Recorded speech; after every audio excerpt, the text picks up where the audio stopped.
12 tips for scaling your startup. So what does it take to move your business from startup to big business? Attractive offer and sufficient market are required, but that's not enough.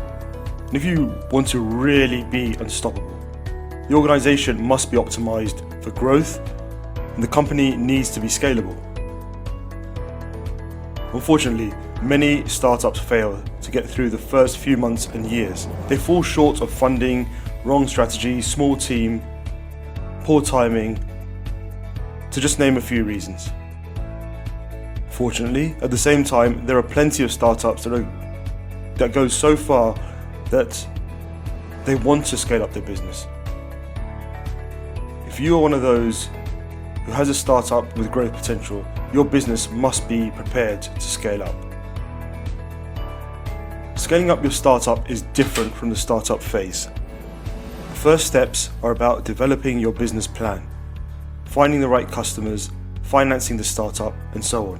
While the growth phase is about growing and at the same time ensuring you can cope with more significant stress without losing your income or losing revenue and focus. So what is scalability? A system is scalable if it is designed to continue to deliver as the workload increases. The fact that a business model is scalable means that it can handle 10,000 customers as quickly as it previously could handle 10.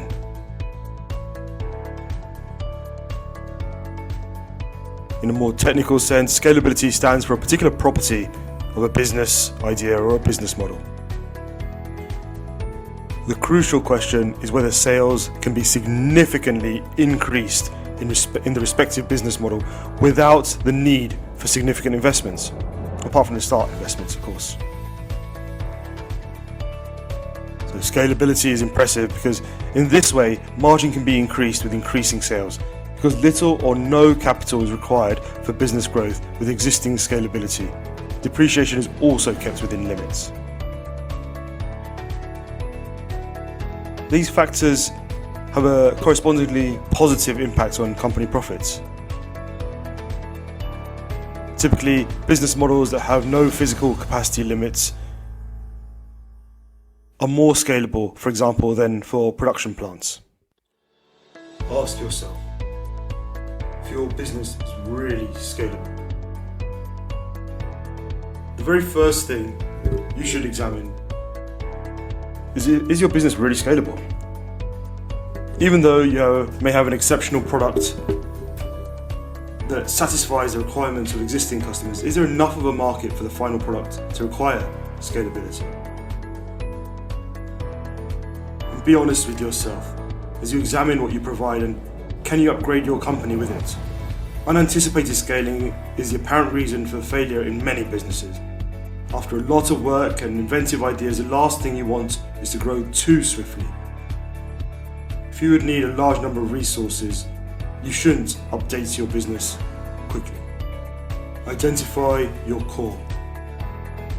Before moving your business to the next level, you need to know about your core products, marketing channels, and targeted audience. If the vision describes the future you're striving for, then your core values are the values that base or act as a platform on which you stand and on which your work is based. Core values need to be strong. Such companies deliver answers to questions such as, why do we go to work on a day off and work even though we're not getting paid? Company's core values describe a feeling and conviction that's common to the company and all its employees, something that everyone can relate to. The company's values guide and drive the company culture. And the company's priorities are thereby created through a framework within which decisions are made and employees can act. The broader scope of your core values, the more your business grows. When determining core values, buyer's preference, the strength of your team, the spirit of the group, innovation, integrity, and credibility should all be taken into account. automate or outsource everything you can. Technological development means opportunity to improve efficiency by applying new solutions to old problems at lower cost. Digitalization has revolutionized the opportunities for entrepreneurs who want to create scalable business models, which has made sharing and network services like Uber, Airbnb, and Facebook grow exponentially in a short period. The key is that they utilize the network effects that make them more effective with more users. Companies do not need to invest in more assets, as they only mediate contacts and create opportunities for people to find each other. Digitalization and other new technologies mean opportunities to create sustainable growth in companies based on more traditional business models. When you develop scalability in your company, technology and outsourcing is your best friend, primarily if you work proactively to implement scalable processes. Look around and identify what tasks you and your employees do daily and what you can get from the outside at a lower price. Then imagine your company is 10 times larger and see if you have the capacity to handle the workload for each specific task. Then you know where the technology can be implemented. Don't be afraid to standardize processes through business systems. It will free up time for creativity and development. Business models with high scalability are often very highly automated. Processes that are optimized and standardized to ensure efficient and fast processes of the respective order are better. Make your business workable without you. Your business process should be so simple and streamlined that if you disappear for a while, somebody else can quickly come and manage it. Your process should be easily understood so no one has trouble operating it. Recruits people for some reason, so let them do their job. Every hired person in your business has a role. When you give them freedom to act, to play their part, your team's motivation increases. But as you keep tending to them and restrict them down, the morale will eventually diminish and the performance will decline. There is no more reliable method to see how the business runs without you than leaving it. Plan a holiday during which you're unavailable for 2 to 3 weeks. When you come back to estimate wherever issues arose, look at whatever questions remain. This bottleneck will explain to you how you can empower your staff. Don't go overboard in these key areas. 1. Hiring. So recruiting more people before you have the requirement for them can be as damaging as being understaffed. Ask the whole team together what they think they need direct capacity or if there's a gap somewhere in the group which needs new skills. Remember, you have to be smart during the scaling process. Don't recruit too many people. These take energy away from your centre competencies and leave you inclined to attempt scaling other domains too quickly. Spending. Don't waste your expenditures on things that have little value. Review your capital and spend wisely on the essential requirements strategically. The more strategy you have, the more secure the extra expenses will be. Building. Once you've scaled your business based on core products, don't rush to add relevant features and new products. First, you need to make sure you manage one mechanism well and then move to the other. Solve your customers' problems. Excellent customer service pays off. Have customer focus. It's the customers who will make your business go around. Be courteous and accommodating with customer contact. Investing resources early on in excellent customer service may be the answer to this. Satisfied customers are the best advertising.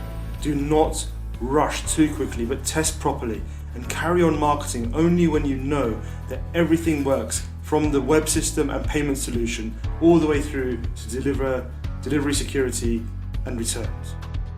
Become dominant at selling to your ideal customer. Many people will advise you to pay attention to your niche market like real estate or healthcare. But perhaps you should focus on process rather than the industry. For example, some have recognized methods for products at various price points and for one-time services versus monthly services. Figure out a way and checklist that works. Once you have a procedure for your business, you can relate it to others.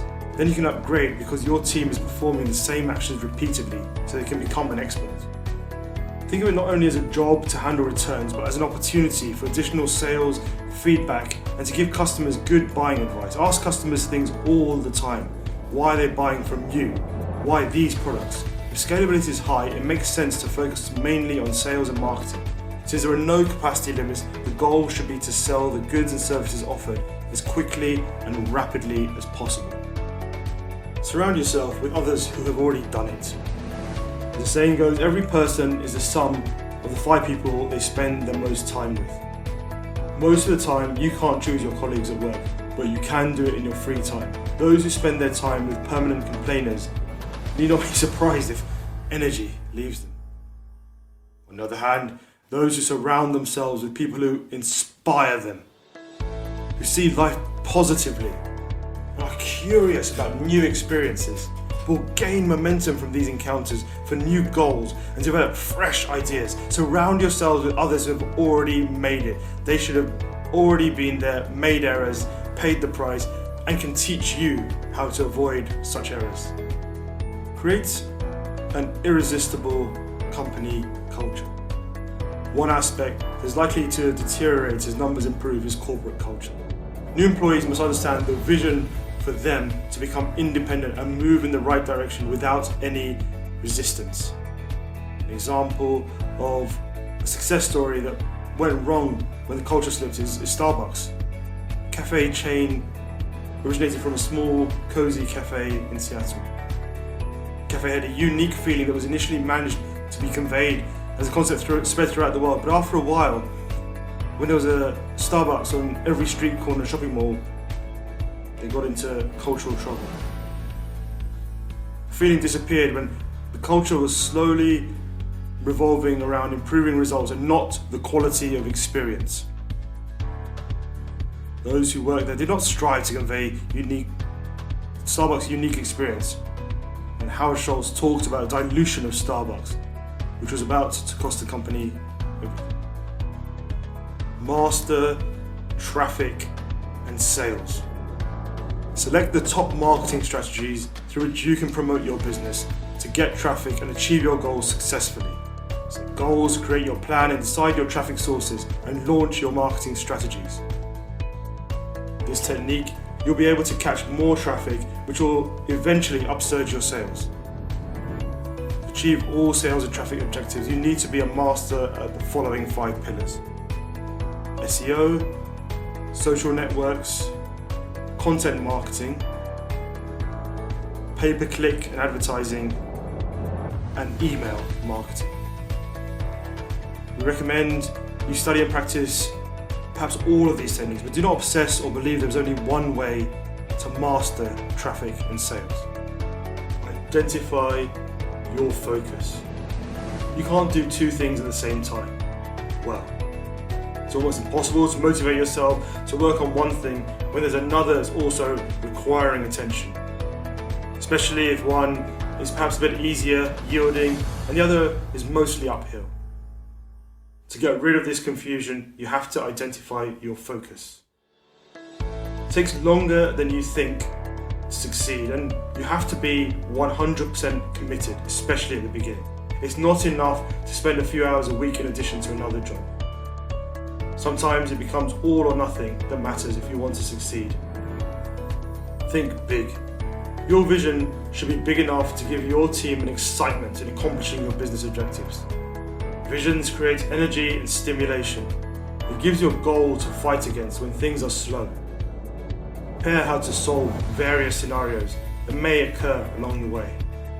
And have a to-do list. In particular, it may be a list that concerns how different investment and expansion decisions will be made. Logistics solutions, accounting, purchasing. But don't expect to be able to think through everything before you start. You need to just go. Otherwise, you'll never get started.